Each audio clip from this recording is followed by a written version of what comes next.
Hello and welcome to Crescent Podcast, where we discuss all things business, parenting, juggling the two, with a splash of neurodivergence here and there thrown in the mix. I'm your host, Lucy Jessie, and I run Crescent Digital Marketing, where I work with neurodivergent-led businesses to create authentic and accessible online content. A big shout out to our fabulous sponsor, Purple Frog Signs. They are down in Gillingham and they can help with any of your professional signage needs, from design right through to print and delivery. Give them a follow on socials, visit their website, purplefrogsigns.com. Give them some love. They're brilliant. So this episode is going to discuss something that's taken me quite a while to understand and process, and even longer to really embrace, and that is how my neurodivergent brain actually works in business. So I've said this before, but for the longest time I thought my brain was broken. I'd been employed, been self-employed, was employed again, tried different time management methods and productivity systems, and tried to figure out why I was so tired all the time and just burnt out, essentially, now with hindsight. And nothing really worked for me. And I couldn't understand how everyone seemed to have this magical ability to manage their workloads and get on with it day after day after day. And I felt like I was pushing a boulder up a hill every single day. And yeah, I honestly thought I was broken, that I was physically and mentally and emotionally weak and very, very pathetic, to be honest. But this is what I've learned. My brain is not broken. It's just different. And different can actually be such a good thing in business if you learn to work with it rather than against it.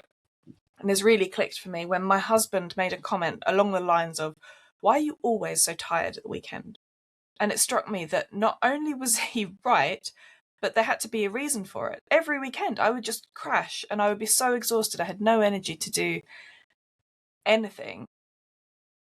And it's because I was just surviving each week, getting through as much as I could, being the best parent, wife, running the house, doing my job, etc., etc. And I was doing all of that and masking heavily. Now with hindsight, I know that. Masking heavily while all that was going on. And then at the weekend, I could just stop and I would crash. And that went on for a really long time. And when I finally had my ASD assessment and was diagnosed autistic, it made a lot more sense that I had been masking for my entire life. And it got to the point that every weekend I was burnt out from having to keep it together during the week. And it made me wonder how my brain actually does work and what would help it, what would work with it. I'd spent a lot of time trying to make my brain work like everyone else's. I'd never stopped to understand how it actually functioned naturally. So I started paying attention. I noticed when I was more productive, when my brain felt like foggy, like when I would go into a hyperfocus, and what made other tasks seem impossible. And once I started working with my brain instead of against it, everything changed. So I'm going to go through some of the specific traits that can be undeniable strengths in business when you understand how to use them. So, hyperfocus. I know that for many people, hyperfocus is portrayed in a very negative light. And I get it. When you lose track of time so completely that you forget to eat, drink water, go to the toilet, it's not ideal. And when you get so absorbed in something that you miss appointments or neglect other responsibilities, that's when it can obviously become a problem. I may or may not have very recently almost forgotten to pick up my children from school because I was so focused on a design project I was working on. Fortunately for me, I live opposite the school, so the fact that they were being kicked out of class in 2 minutes meant I was able to get up there just in the nick of time. But when it comes to solving a complex problem for clients or deep diving into a project, hyperfocus can be brilliant. So In 2024, I was working on a brand new website design for a client, and they had a specific vision, but also some technical requirements that were a bit tricky to implement. I sat down to work on it, and the next thing I knew, 3 hours later, not only had I solved this technical problem, but I'd created something even better than was originally asked for and worked so much more easily. And I was completely in flow. I caught details I missed if I might have been distracted, and I made connections between different elements that created a more cohesive overall design. And because I was so deeply focused, I could hold all of the different pieces of the project in my head at once and see how they fit together. Would that have worked so well during 3 separate 1-hour sessions with breaks in between? Probably not. And the depth of focus required to do that work needs sustained, uninterrupted attention, and hyperfocus gives that. The trick is learning to channel it intentionally. So I've started scheduling my most complex work during times I know I'm likely to hyperfocus. For me, that's often late morning / early afternoon, so between 11 a.m. and 2 p.m, or in the evening from 7 p.m. onwards.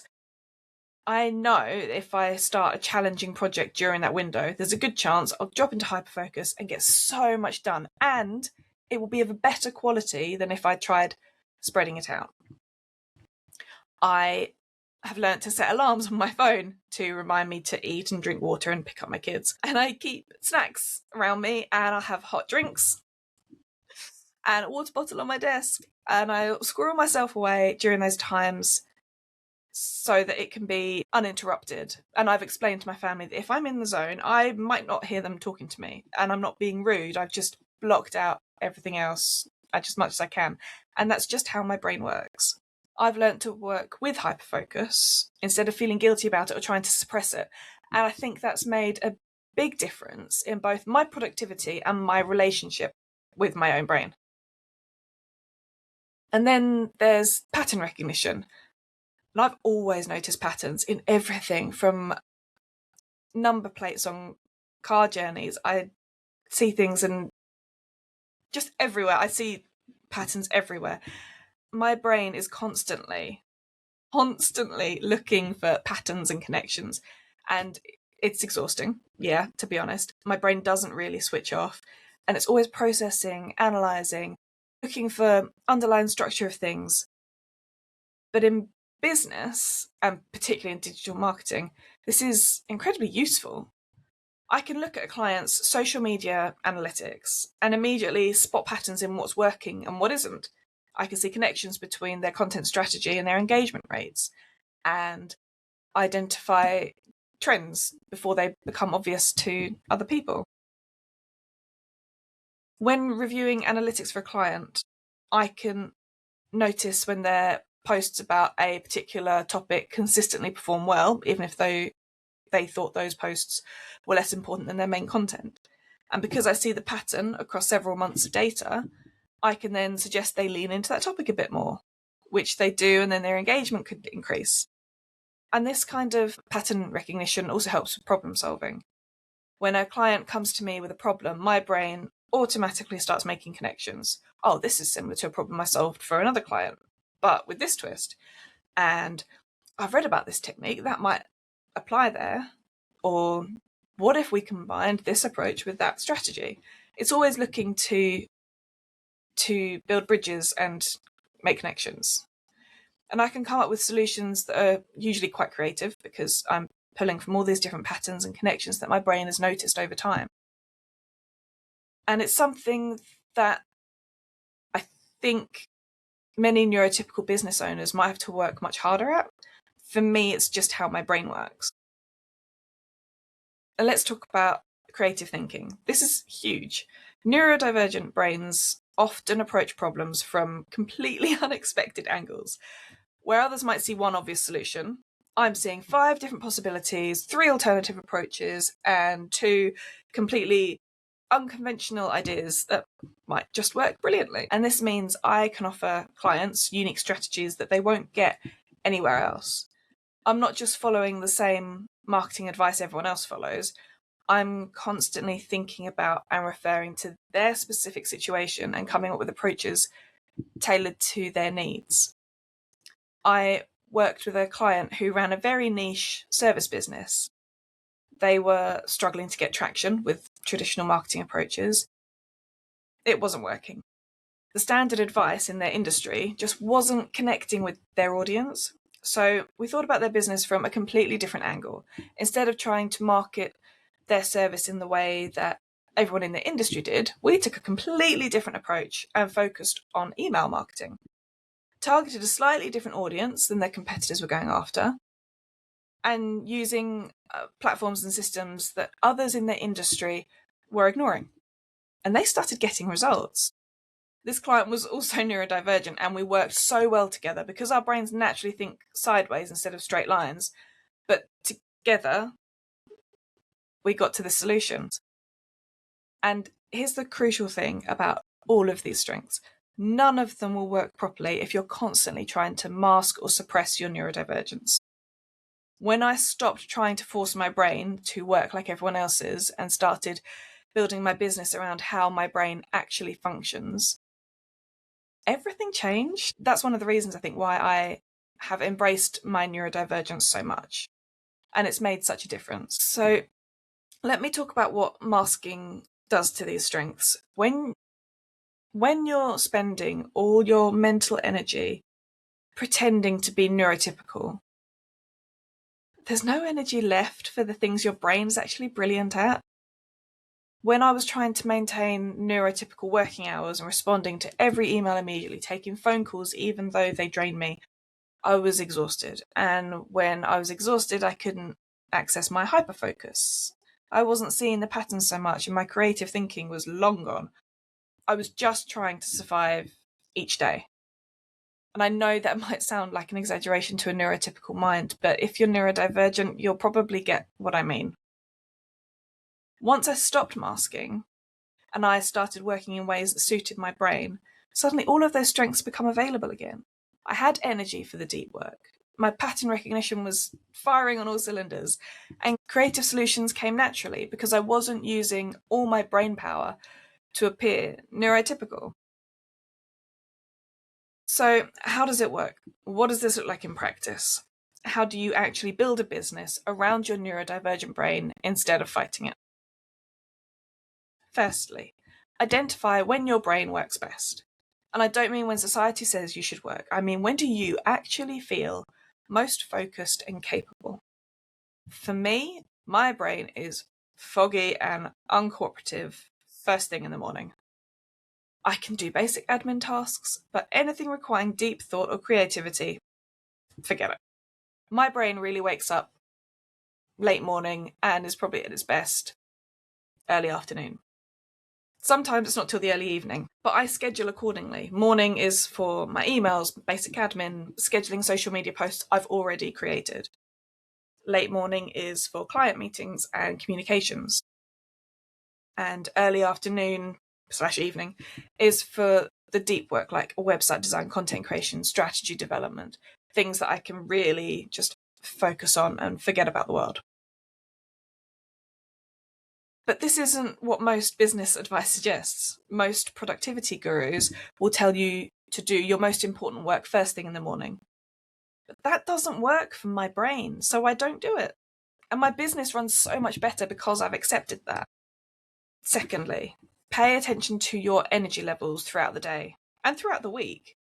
Energy isn't just about being tired or awake, it's about what kind of tasks your brain can handle at different times.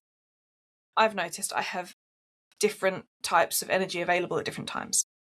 Sometimes my brain is great for creative work, but terrible for admin. And sometimes I've got energy for client communication, but I can't face technical problem solving. Sometimes I can write for hours, but the thought of designing something will make me want to cry. Instead of focusing myself to do tasks when my brain doesn't have the right kind of energy for them, I've learnt to be flexible. I keep lists of different types of tasks, and I choose what to work on based on what energy I have in that moment.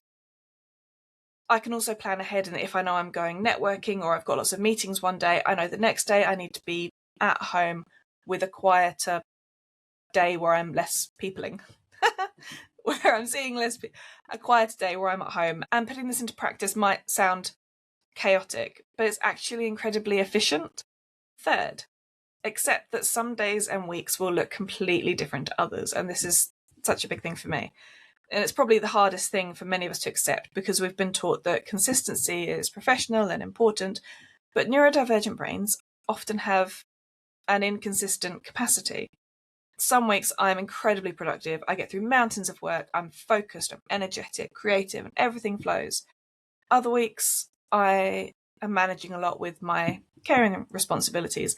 My sensory processing is more sensitive, and I do the bare minimum. And that's not failure, that's reality, that's life. And building a business that can accommodate that reality is actually a strength, not a weakness. I have systems in place for my low capacity weeks. I've got content already created that I can schedule. I've got templates for common client communications. I've built buffer time into my project timelines, so if I have a slow week, it doesn't derail anything. And I've stopped feeling guilty about having low capacity periods, because they're part of how my brain works, and fighting them just makes everything worse. Fourth, create an environment that supports your neurodivergent brain.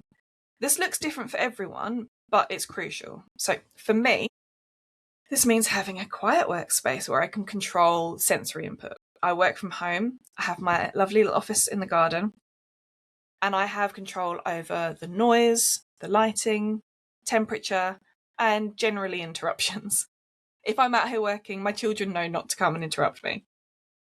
I have earplugs if I need to block anything out, or if I'm co-working or I'm in a cafe, I can use those. I have specific lighting at home that doesn't trigger migraines, and I'm conscious of which co-working spaces I use, which cafes I go to, so that I know I'm comfortable there. I also build in movement breaks during the day, because sitting still for hours makes my brain stop working unless I'm in a hyperfocus.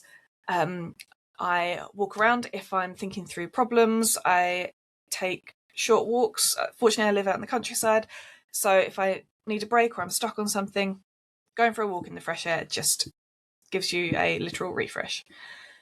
And I have certain music that I play when I need motivation, usually musicals. I don't know why, but it's usually musicals, and that just listen to that for a bit, quite loud, and then lower it down and I can crack on.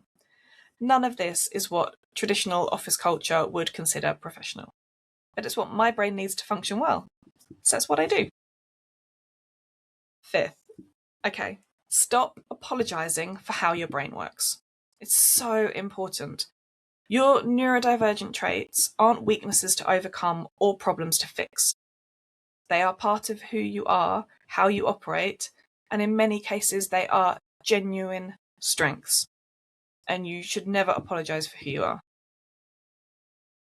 When I tell clients that I need written briefs because I process information better that way, I'm not apologising. I'm explaining how I work best so I can give them excellent service.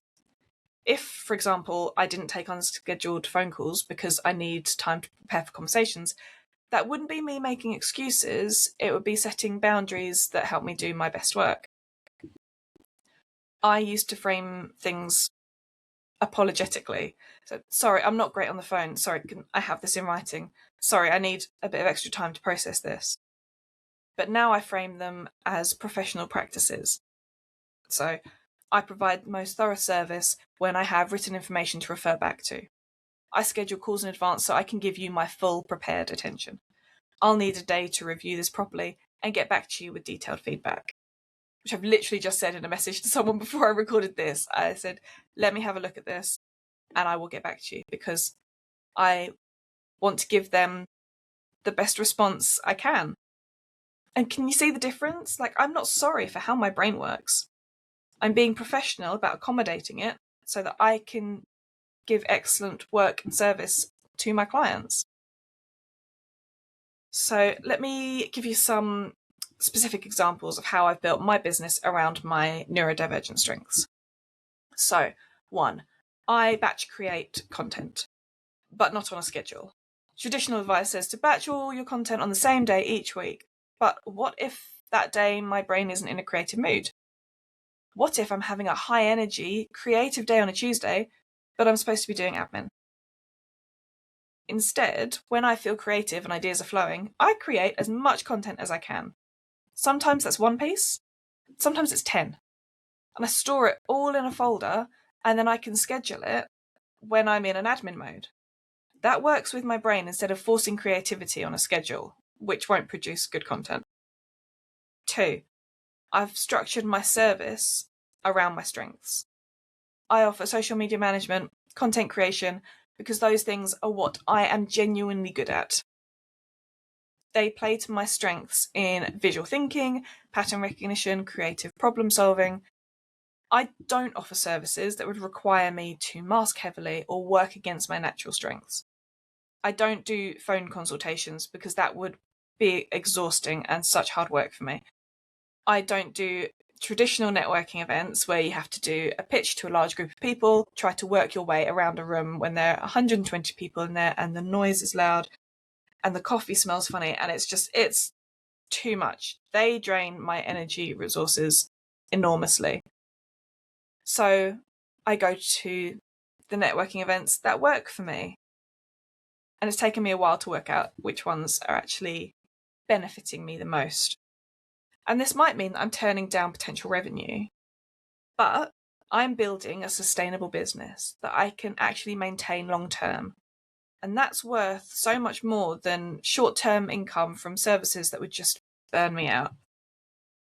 3, I've also built my pricing structure around my working patterns. Because I know my capacity varies week to week, I don't charge hourly. I charge per project or on a retainer, which means clients get consistent service even if my working patterns vary. As long as I deliver what I've promised within the agreed timeline, it doesn't matter if I did it during a 3-hour hyperfocus session on a Tuesday evening or across several shorter sessions throughout the week. And let me address something that I've heard a few times. But what if a client thinks I'm unprofessional for working this way? But this is the thing, the right clients won't. The clients who are a good fit for working with me and appreciate my communication style, respect my boundaries, value the quality of work I deliver, they don't care what time of day I created their website or whether I prefer email to phone calls. The clients who do have a problem with it, they're probably not my ideal clients anyway, and that's fine. I would rather work with fewer clients who are genuinely a good fit than burn myself out trying to accommodate people who want me to work in ways that don't suit my brain. Most importantly, remember this. Your brain is different, not defective. The traits that make you neurodivergent are not problems to overcome. They're often strengths to leverage. Your hyperfocus is a competitive advantage when you direct it intentionally. Your pattern recognition helps you see solutions others miss. Your creative thinking produces unique approaches that set you apart. Your different perspective is valuable precisely because it's different. Building a business around your neurodivergent brain is not settling for less. It's actually setting yourself up for sustainable success. Because you're working with your natural strengths instead of constantly fighting your own brain. And you can do truly excellent work without burning yourself out. So I'm going to end a bit differently today. I'm going to leave you with some questions that I want you to think about. So, when does your brain actually work best? Not when you think it should work best. When does it really feel focused and capable? What type of tasks come easily to you? Which ones feel like wading through treacle? Can you structure your business to do more of the former and less of the latter? Which environment helps your brain function well? What sensory factors, what level of structure, what kind of routine or lack thereof? What strengths does your neurodivergent brain bring to your business? How can you lean into those even more? And probably most importantly, where are you still masking or trying to be neurotypical? And what would it look like to stop? I would genuinely love to hear from you about this. What strengths has your neurodivergent brain brought to your business? What changes have you made to work with your brain instead of against it? Send me a message on social media, drop me an email with your experience. I would love to hear from you. If you would love to be a guest on the podcast, I would also love to hear from you. Please do drop me an email, lucy@crescentdigitalmarketing.co.uk. DM me on socials, however you want to contact me. And until next time, remember that your brain is different, not defective. Work with it, not against it. Watch and see how much more enjoyable and sustainable your business becomes when you do. So, have a great day, everyone. Thank you so much again to Purple Frog Science for sponsoring the podcast. And I will see you all soon. Bye.